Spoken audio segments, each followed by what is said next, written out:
Ladies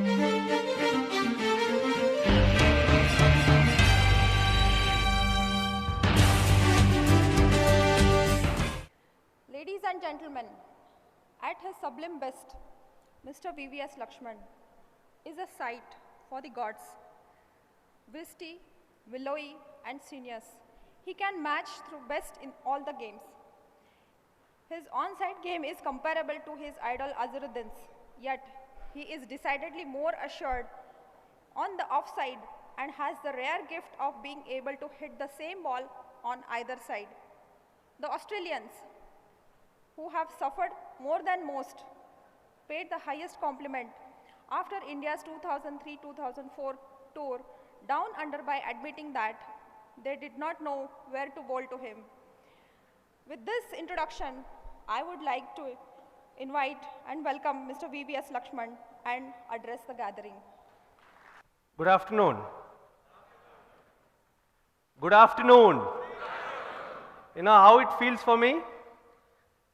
Is the 5th day of a test match, post-lunch session, heading for a draw.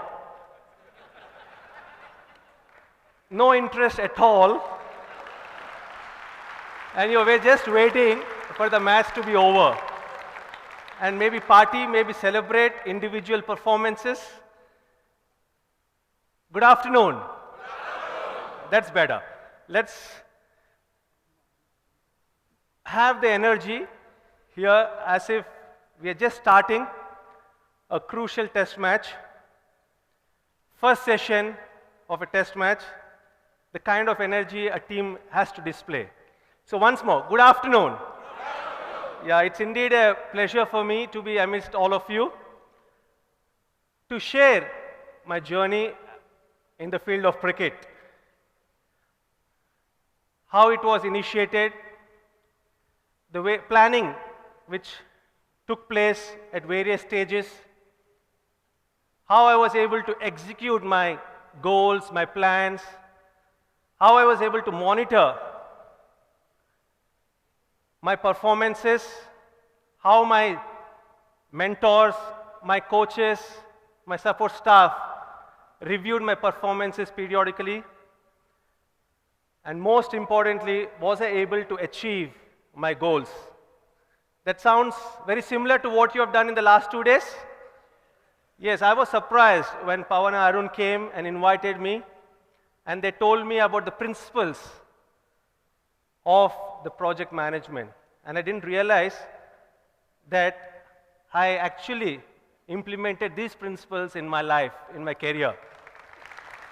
And I can assure you that, I promise I can assure you that if we follow this project management principles and model, if we have this model in our mind, we'll not only gain and growth in our career or achieve success in our projects, but you will have sustainable growth and success in your lives.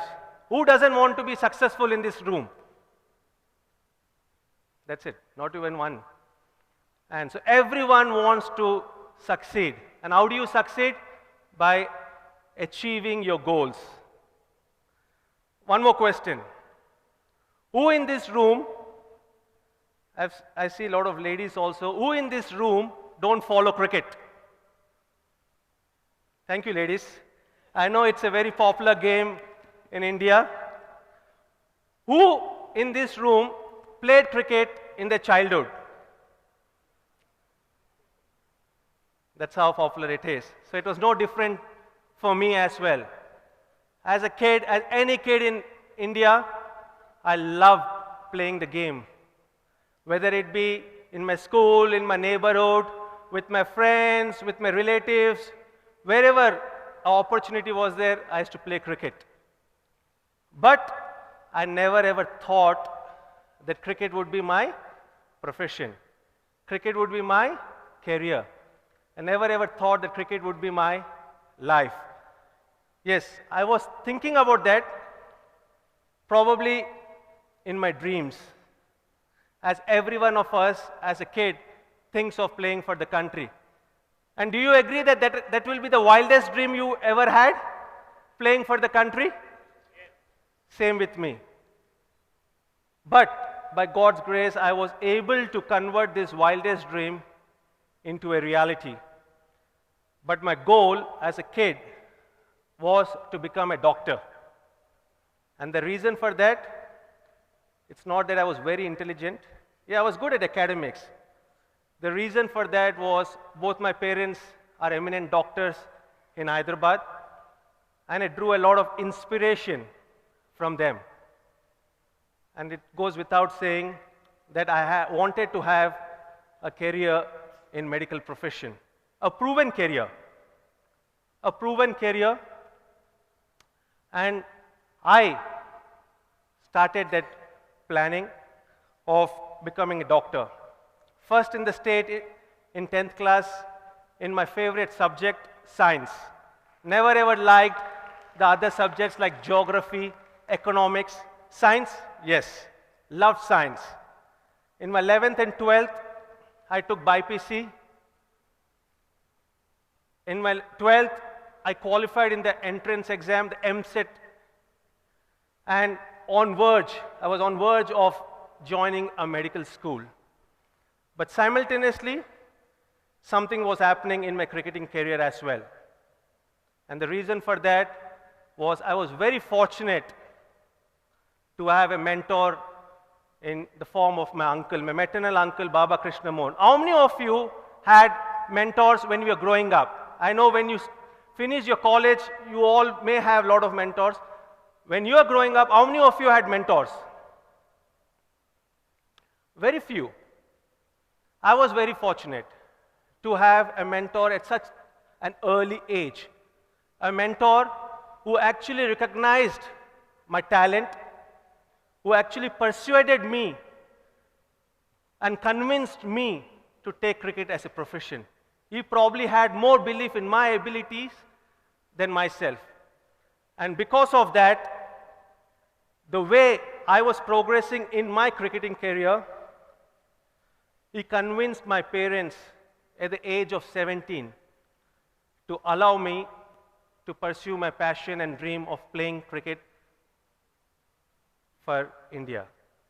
How many of you, and I want an honest answer here, at the age of 17 decided on taking a career or a profession and you're still doing that? How many of you? Very few, again, probably 40%. And that is the toughest decision we all have to take at the age of 17. Once we finish our 12th class, which degree are we supposed to get? What subjects are we supposed to take? And I was also the same. The biggest and the most important decision of my life I took at the age of 17. And I was very fortunate, unlike some of my friends who were probably more talented than me, that my parents gave me the independence and the freedom to pursue my career. How many of your parents gave you the freedom to choose your career? But why the number of hands before were less? When I asked you a question, that how many of you are actually living your dream? Because that decision for me was I could live my dream. And decision making is a crucial skill. It's a crucial skill one has to have if you have to progress at various levels. Very, very crucial, because you have to day in and day out make decisions. And I was fortunate that I took the right decision at the right time, and because of that, I was able to pursue a career in cricket. But if I thought that my dream would turn into reality just because my parents gave me the freedom to play cricket, I was wrong. The reason for that is if you have to turn your dreams into reality, number one thing is you have to act. Number two, you have to sweat it out. You have to work hard. Number three, you have to bounce back from tough situations. Number four, and the most important, your life, there has to be only one idea. Your life, you have to be committed to your only one passion. And for me, that passion was cricket. My parents, who also were my mentors, gave me two advices.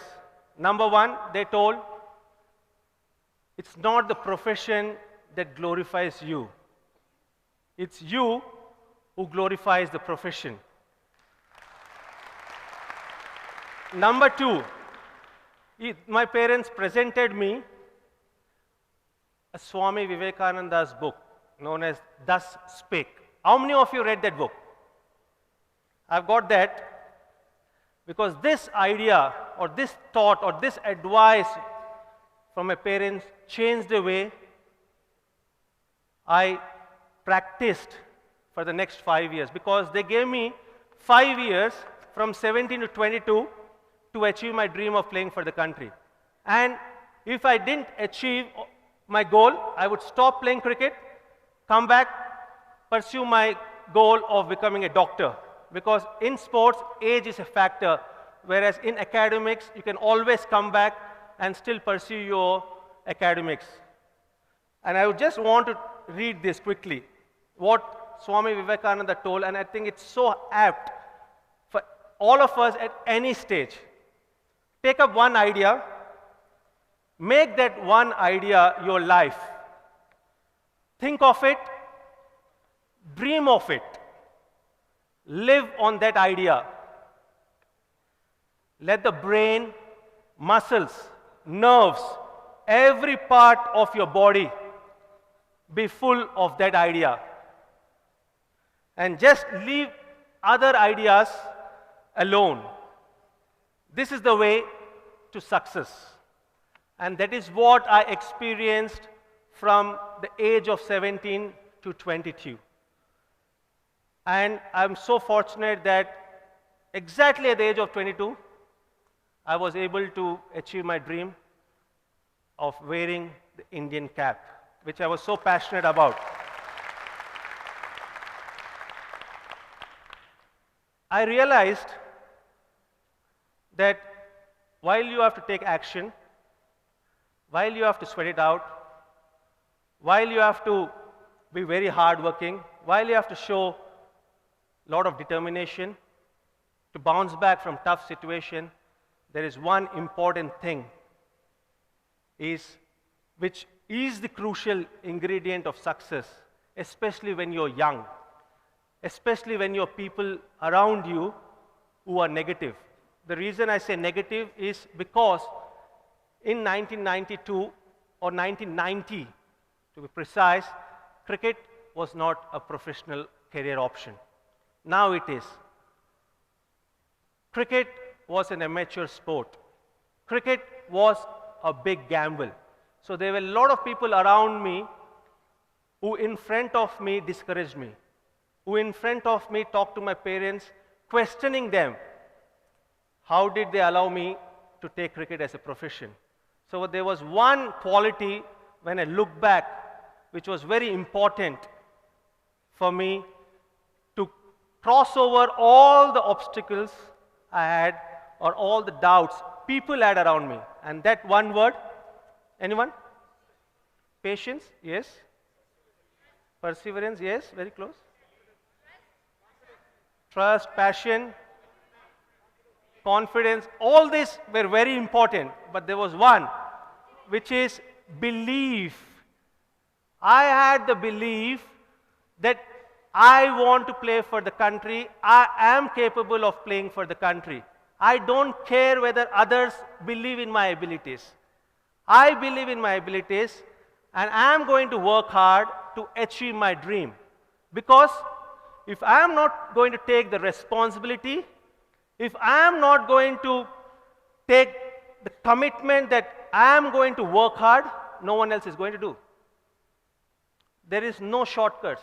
There is no magic in achieving success.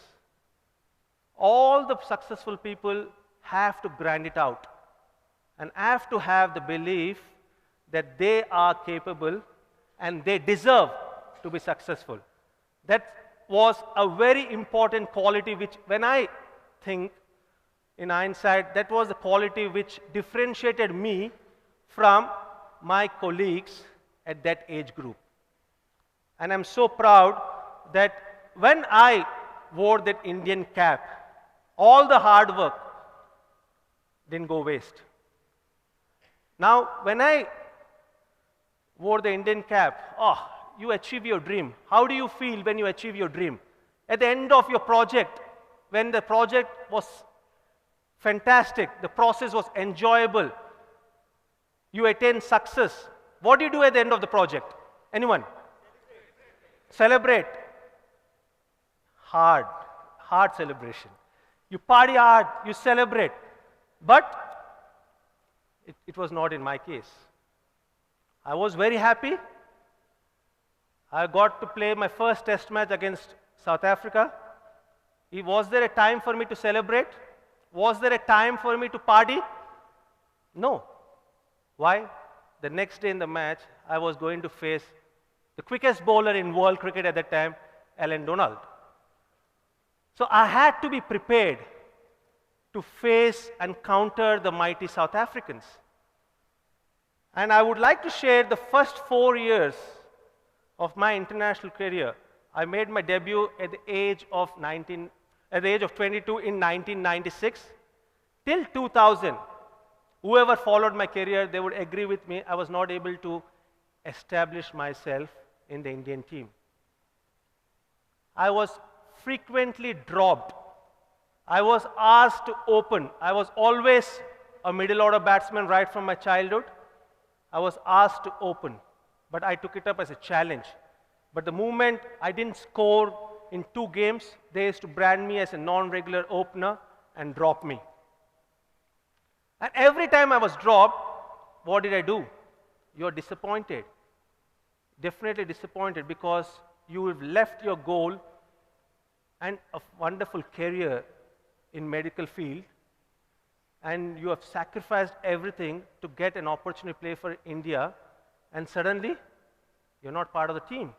You are disappointed. You are devastated. What do? You bounce back.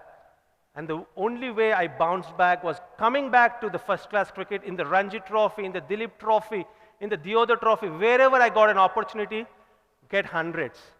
And come back into the Indian team, and again found myself, after 2 poor performances, again getting dropped. And this happened consistently from 1996 to 2000. And then I wouldn't say it was a miracle, but one important event happened in my life. What was that? In 2000. Fantastic. You've done a lot of research on me already. 167 I got against the Australians at Sydney, the toughest bowling attack at that time, on a green wicket, tough batting conditions, team in a miserable position, and situation I was facing is, if I don't get 100 in that match, that probably would have been the end of my career. And I get 167. What changed after that 167? Nothing changed. Because one test match after that, I was again dropped. I got 167, came back to India, played against South Africa in Mumbai, and I was dropped for the Bangalore test match. And again, I'm feeling sorry for myself. I was elated that I got 167, and now again, I'm out of the team. What do? And again, I mentioned to you the importance of decision making, the importance of introspecting yourself. And that's when I introspected, and I realized the ultimate aim for me was to win matches for the country consistently. And for that to happen, I had to be part of the team and play matches consistently. And the only way I can do that is not batting in the top order, which is opening the batting. I took the decision which no other Indian player has ever told to the selectors, that I'm not going to open anymore. But I made the decision because I had the courage to face and confront the selectors, saying that I am a middle order batsman and I will prove that I deserve a place in the side. What do? I come back to first class cricket, I get 11 consecutive hundreds and get back into the Indian team.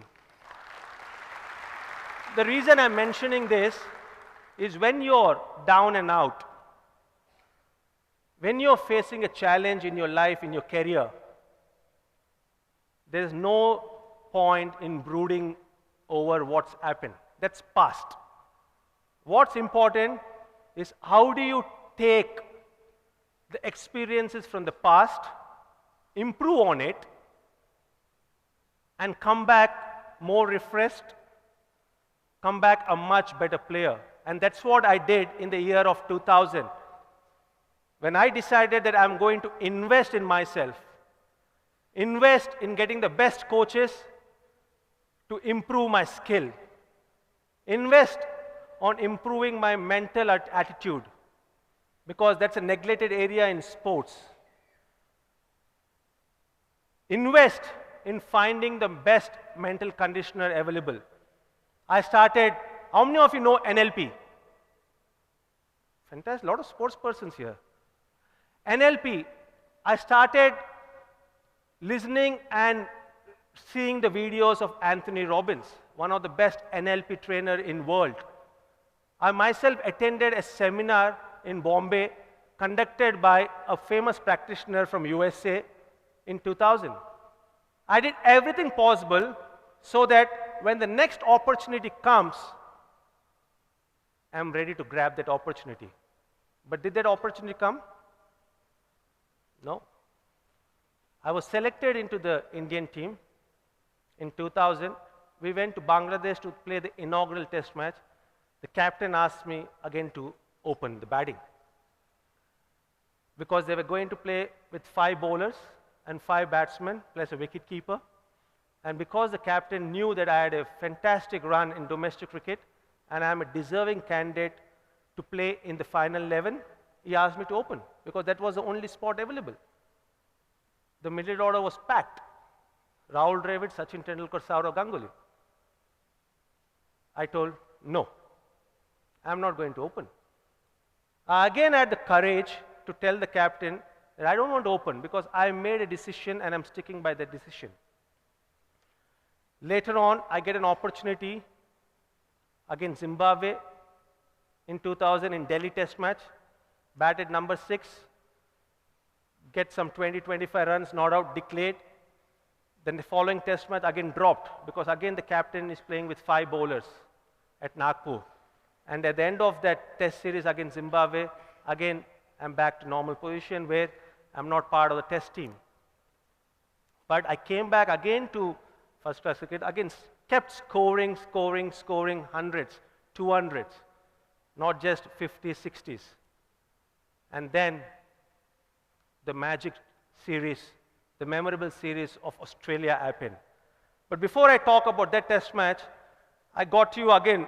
I mentioned what my parents advised me at the age of 17 to follow Swami Vivekananda's message. They gave me one more when I was struggling to cement my place from 22 to 26, and I just got that with me. And I said, this is so old. What is this? This is persistence. My parents gave this. I'm sure a lot of you must have read this, may have practiced this. I just want to read this. Nothing in the world can take the place of persistence. Talent will not. Nothing is more common than unsuccessful men with talent. Genius will not. Unrewarded genius is almost a proverb. Education will not. The world's full of educated derelicts. Persistence and determination alone are omnipotent. And how true this was. Because if I didn't persist, if I didn't show determination, I would have finished as someone who just played 15 or 16 test matches, and no one would have even remembered my contribution to Indian cricket. This is such an important message which my parents gave me at a crucial phase of my career. And I practiced this. And because of this, I was able to get that result against Australia in that series. How many of you remember that series? One of the most memorable series, not only for Indians, but even to the Australians, even though they were on the losing side. The reason is 16 consecutive wins. The almost like invincibles, like the 1940s invincibles of Donald Bradman, beat us convincingly in Mumbai. On verge of victory in Calcutta, 274 runs behind. Following on, we go on to win the test match. Yes, I got 281, Rahul got 100, Harbhajan got wickets, he got an hat-trick, we won the test match.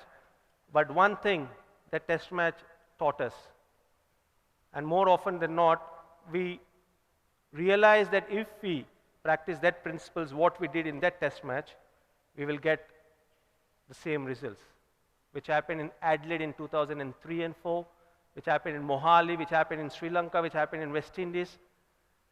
That is, never ever lose, again, your belief as a team or as an individual. Fight it out till the last moment. You never know. A match is not won till the last wicket is taken or your last run is scored. And that's exactly what that test match in Calcutta showed us. That we had the potential to bounce back from adverse situations. Memorable test match.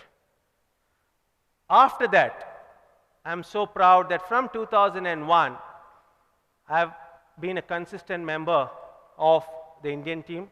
After that, I played more than 120 test matches, averaged more than 60, even though in the end my average shows only 46. But that was because of the phase from 1996 to 2000. But 2001 onwards, it changed. Consistently performed for the country. Won matches, saved matches, which I'm so proud of, because that is why I played cricket for. And there is one ingredient which I practiced during that time. And again, this is what my parents gave, and I'll get this. This is about pride. And I took pride in playing for the country. I already was an established test cricketer. I achieved decent success, but I was not satisfied because I had the pride in what I was doing for the country. I'll just quickly read this. Pride is a personal commitment. It is an attitude which separates excellence from mediocrity. It is that ingredient which inspires us not to get ahead of others, but rather to get ahead of ourselves. So I never tried to get ahead of a Sachin Tendulkar, a Rahul Dravid, a Sourav Ganguly, a Sehwag. No. I wanted to get ahead of myself. What was I yesterday? Am I becoming a better player today? And am I improving as a player, as a person today? And that was the only thing in my mind. Because when you're trying to chase people, in trying to prove that you're better than others, you're not doing justice to yourself. Because every individual is unique. Every individual will have a special quality. And every individual is not the same. So you're letting yourself down by putting unnecessarily pressure on yourself in being in that rat race. I didn't want to do that. And this quality of mine helped me in my longevity. And I was so happy that I was part of the team which had players who took a lot of pride in playing for the country.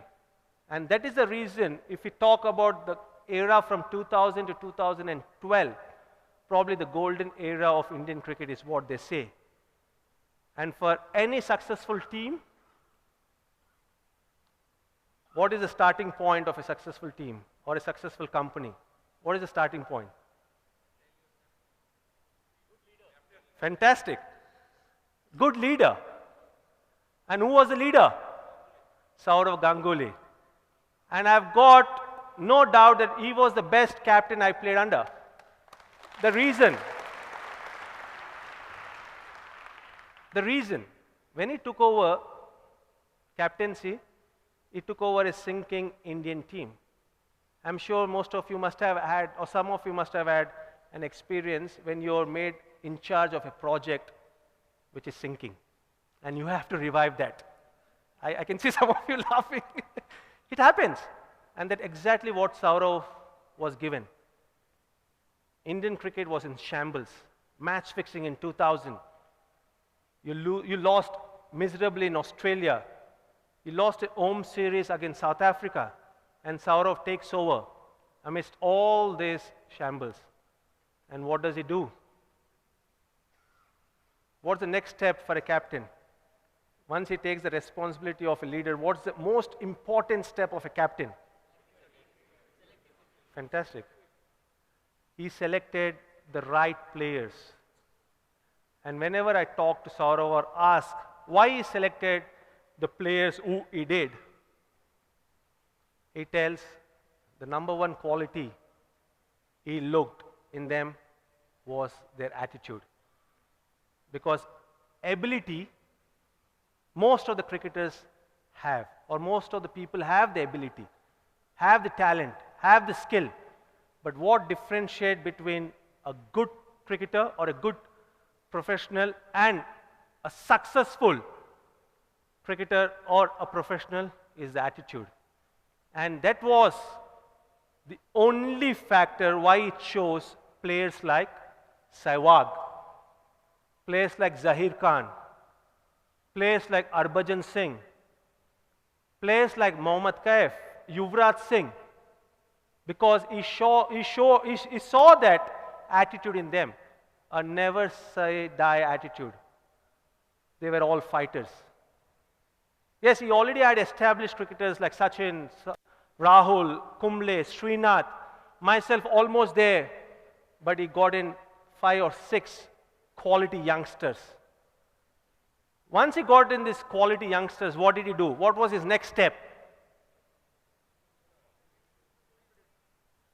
Yeah, lady? Train them, yes. Mentor them, support them, gave them the confidence. Because when you're playing for your country, there is a lot of insecurity. So much of competition, only 11 players can take the field. So what is the thought process of a player who's making his debut or who's just starting his career? Is to first establish themselves in the team. So what are they thinking? They're thinking about themselves. They're not thinking about the team. They have got a lot of self-doubt about themselves. That is where a good leader comes in. A good leader comes, gives them the confidence, gives them the security, and most importantly, allows them to play their natural game. Someone like Sehwag, first ball, outside the off stump, hit over point for a 6. Now, have you ever thought that Indian cricket or the selectors would allow such things to happen? Never ever, except probably Krishnamacharya Srikanth. But Sehwag was that. But Sourav gave him the freedom. As long as he backs his game plan, as long as he knows what the team requires from him, which is performance, Sourav backed them. So that's why I regard Sourav as probably the most successful captain of Indian cricket. Along with Sourav, we also had one more important member who was a leader in 2000. Who was it? Yes? Very good. The coach. The first foreign coach. While Sourav loved exhibiting his leadership qualities, John Red didn't. He was just opposite, and that's why they complemented each other. He was a coach who loved being behind the scenes. But he changed the way Indian cricketers thought. He changed the mental approach of the Indian cricketers. I'll tell you, when John Red, his first test match, are you from media? No one from media? Okay. The first test match of John Red, we were playing against Zimbabwe at Delhi. SS Das gets his first 50 of his career. How many people on the balcony clapping for him? Guess. Oh, exactly. No. We were not so bad also. There were 3 or 4. And the team comprised of 15 players plus couple of support staff. And he was pissed off. Because he came inside the changing room and started yelling at all of us, including me, saying that your colleague is getting his first half century, which is a big milestone in anyone's career, and there is no one who's coming and clapping for him or acknowledging his effort for the team. So he changed the mindset of the players to feel for each other, which is so important role of a leader or an important ingredient of a good team, a good corporate, a good organization, is feeling for each other of your colleague, even if that colleague is a competition of yours. The second thing which he did was telling to the players that he doesn't care whether they get 100 or a 5-wicket all. But he respects that performances which helps the team to win the game or save the game. And he appreciated those performances more than 100 or a 5-wicket all. Because when you get 100, when you get a 5-wicket all, the whole country is behind you. Papers are writing good about you. But no one even cares for someone whose contribution is only at 30 runs. But that contribution was important for the team to cross the line. That is what he changed. He recognized those contributions. And somehow, everyone felt important in the team. It was just not 2 or 3 superstars, but everyone felt a part of the team, which is so important. That there cannot be only 1 or 2 guys who represent India or who are the superstars. But every one player who is representing India is important. I'll tell you one more example. This happened with me, the experience which I will never ever forget. We were playing a test series in Jamaica, in West Indies in 2002, a 5 test match series, highest run getter in that series, by far. The second highest run getter was probably 100 runs less than me. The 5th test we are playing in Jamaica, 4th day, just around tea time. We required 180 runs to win, 5 wickets down. John Red sends a message to VVS Laxman, who is really high in confidence because he had a successful series, that there's no chance of us getting that 188 runs. But there's a chance of us saving the test match because we won in Trinidad in the 2nd test match and West Indies came back and beat us in Barbados in the 3rd test match. So the series was leveled. That was the decider of the series. And he told me, he sent a message saying that there is forecast for thunderstorms and heavy showers. So just hang in there. Don't throw your wicket, because I was playing aggressively, because I was high in confidence. I was playing my normal instinctive game. But what did I do? That's a lesson I'll never forget. Is even though you're confident, but if your team requires you to play in a different manner, you have to do that. But because I was confident, I probably was overconfident, not confident. I thought I can get 180 runs and win the match for India. But the mistake I did was, in trying to do that, I played a pull shot. I still remember of Adam Samford, and Mervyn Dillon ran back almost 10 to 15 meters and took a good catch. And what happened next? I got out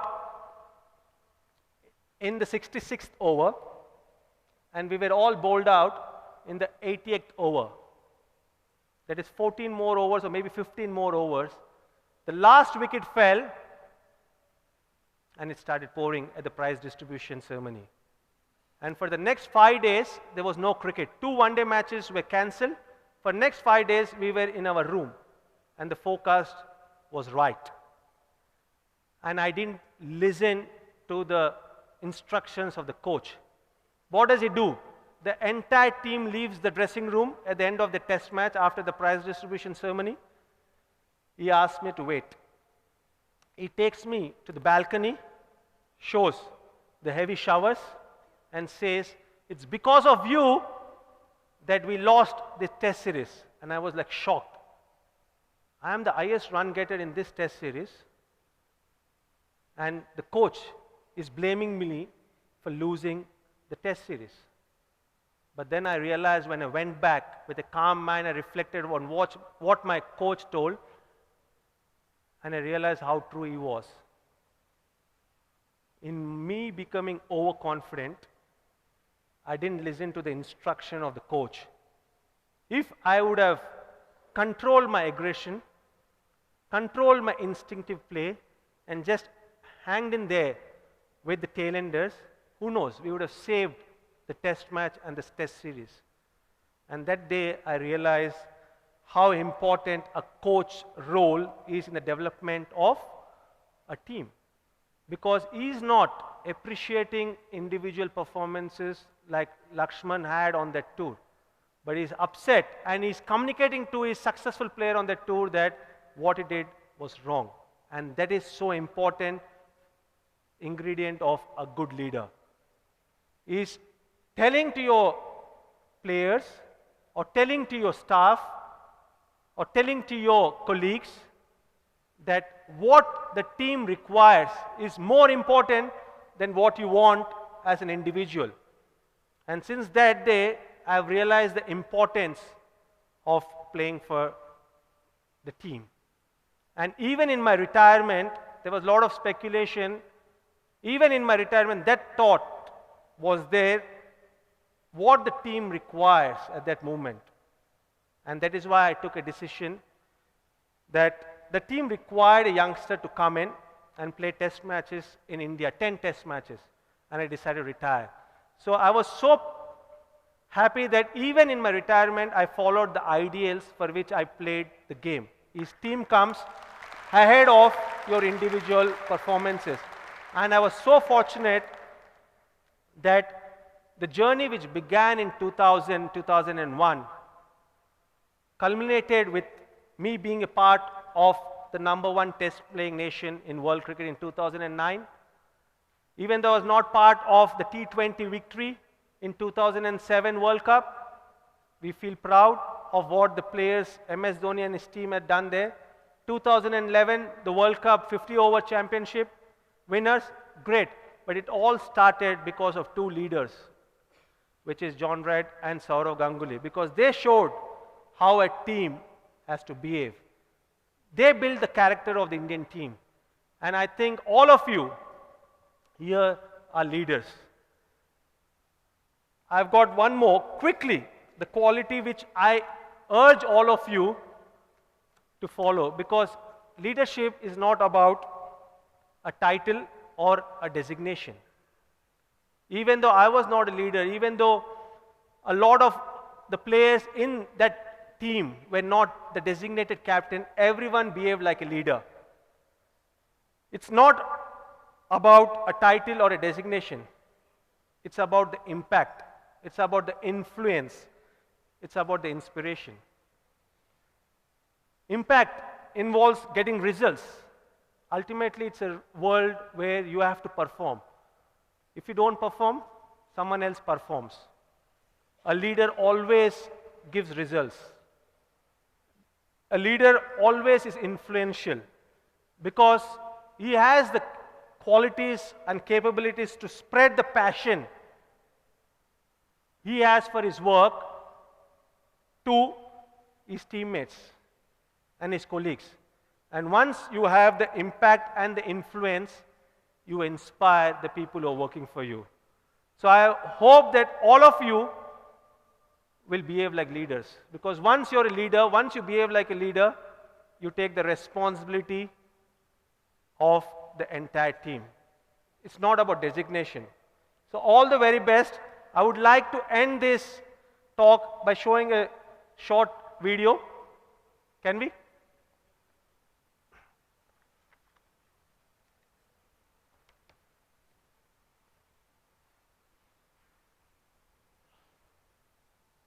On. They made.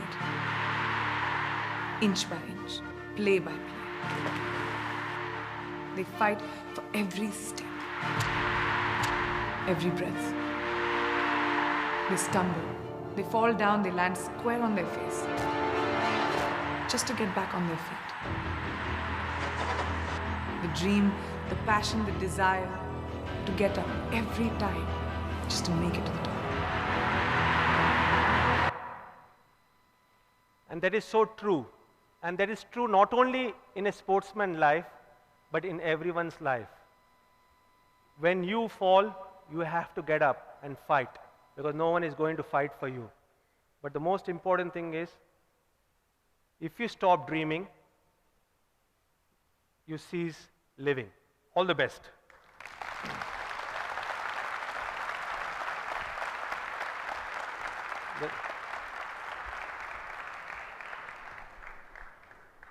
We have time to take 2 questions. So if anybody has questions, can you please come over the mic? Rahul, not again, man. How many Near questions the you asked mic. before? You will need a mic to speak. Yeah.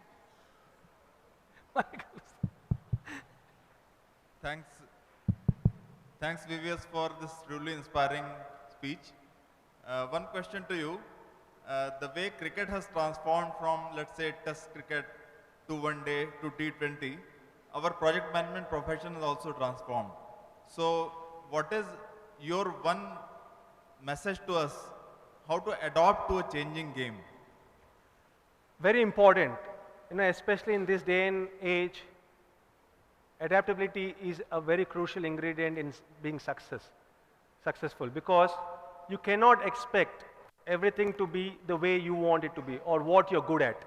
It's important to adapt, and that is why a good cricketer is the one who adapts and succeeds in all the formats.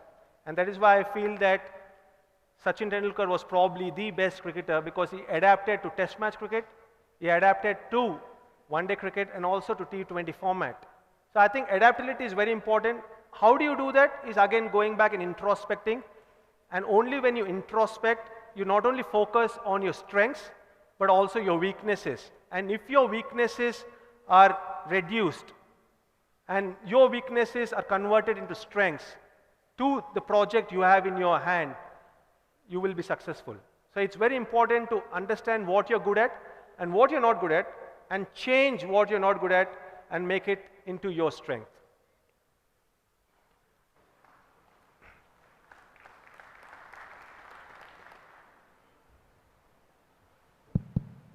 Thank you, Laxman, for having come here and sharing your life. Most of, like you followed your cricket, we followed you all the way. And may I request the audience to stand up and give a standing ovation to Laxman for having played the greatest innings by an Indian. Thank you very much. Thank you, really appreciate it, thank you. Sir, one question to you. I have not asked my question. Why the current Indian team is not fighting the way you four were fighting? Come back again, come back. Why the current Indian cricket team was not fighting the way you, Saurav, Dravid and Tendulkar were fighting? Even we lost miserably in Australia and England in 2011. See, I think the current Indian team is an inexperienced team, especially in foreign conditions. And that is very, very important, is to have experience. But I agree that I was surprised that they didn't show the fighting spirit in the 3 test matches, the last 3 test matches, especially after winning the Lord's test match. It's important that you show fighting spirit. Doesn't matter whether you're successful or not, but as long as you're fighting it out, results doesn't matter. I was little surprised, but I'm sure that this current Indian team has got the talent, and sometimes I'm happy that such series happen, because I still remember I talked about the Australia series in 2000. I got 167, but that was a miserable series for someone like Rahul, even Saurav. If not for the last test match, it would have been a miserable series for me. But that series actually changed my mindset as a cricketer. So I'm sure that players who were part of this test series, it will help them to only improve, and this experience will help them to blossom as international cricketers. Because when you perform in alien conditions like South Africa, Australia, or England, you become an all-round player. So I'm sure that these players will only improve from this experience. Thank you, Laxman, for being so stylish during your train and for being very, very special. That too from Hyderabad. Thank you. Thank you. I Hi, think, VVS. I think we are, okay, okay, fine, go ahead. Thank you. Hi, VVS. Hi. Good to see you. I'm a great fan of you. 2003 World Cup, just before a few months of World Cup, you performed well, 3 centuries in a calendar year, and you are in good form in one-day cricket also in Australia. But you haven't been selected for 2003 World Cup, which you mentioned in media also, it's your dream. So haven't you tried to bounce back into ODI team? Interesting, You because might have been, but yeah.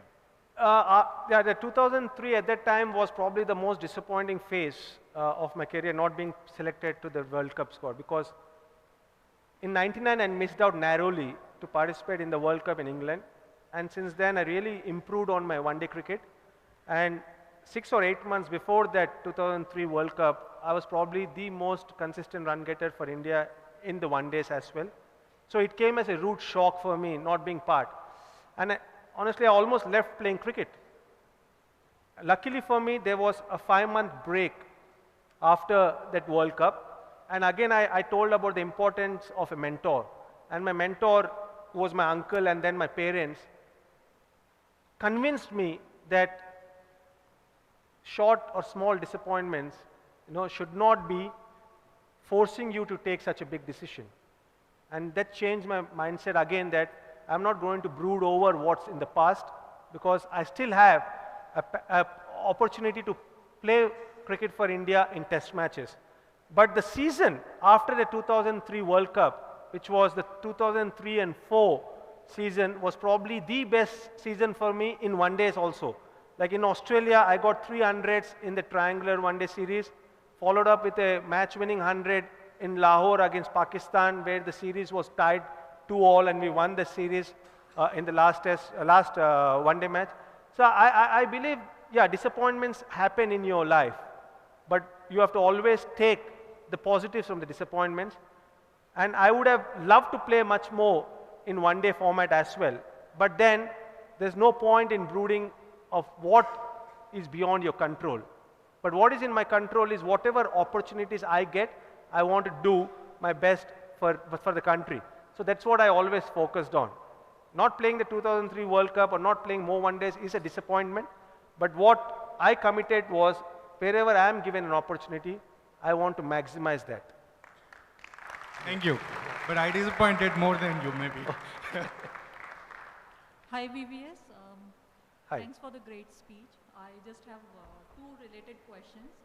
So one is that as part of the India cricket team, you are all stars. But how does it feel when you have a superstar who overshadows all of you? And the second question is, as a leader, what is your advice? How we should handle when we have somebody like, Sachin in our teams, how we should make the entire team feel at ease? I'll answer both. First, someone like Sachin, we never felt that he was a superstar. We felt that he was an inspiration for us. So when you have a superstar, or probably the best player in world cricket, you have to get inspired by him. And that's the greatness of Sachin Tendulkar, is he never behaved like a superstar. And he always inspired all of us. Till the last day, he played cricket for India. And we were very fortunate to have played alongside him. The second question is how to handle a superstar. And that's why I rate after Saurav probably Dhoni the best captain. The reason is when he took over, as the Indian captain, he was not an experienced test match player. Neither was he an experienced one-day player. But the selectors thought that he was the captain for the future. He was young and they wanted to groom him. But the way he handled the seniors was exemplary. Because sometimes, even though you're not the most experienced person in the organization, there are certain leadership qualities which the selectors or the board in an organization recognizes and gives them the designation or the title as a captain. But what Dhoni did the best is he took all the senior players into confidence and told them what his vision was, told them what his goal was. And everyone in the team, whether it's a senior player or a junior player, have to understand the vision of the captain and be convinced that this is what is good for that organization. And that's exactly what Dhoni did. And also he was fortunate that when you're, it may be different for a private organization, but when you're playing for a country, that to a game of cricket, it's a great honor. And everyone Dhoni had in his team, I already mentioned, took a lot of pride in their performances. So there was not a big deal of inspiration required or motivation required to these senior players also. But it's important that the captain explains to the senior player and the junior players what his vision is, have a plan, have a roadmap, and then everyone should follow that. And what is important for that team, everyone has to do that. There's no two ways about it. Thank you very much. Thank you, sir. Thank you. Thank you, sir. Thank you for sharing such an inspiring address with all of us. I think you have shared your life experiences that had project management concepts and how to make decision and all that. But I think as a team, we are also a winner over here. As we end at the third day of the conference, we take all the inspirations from the leaders, from all the sessions, case studies, and we will go home and implement and use all these experiences in our life and in our profession. So thank you once again, and I would like to invite Raj on the stage to present a memento and a bouquet to Mr. VVS Laxman.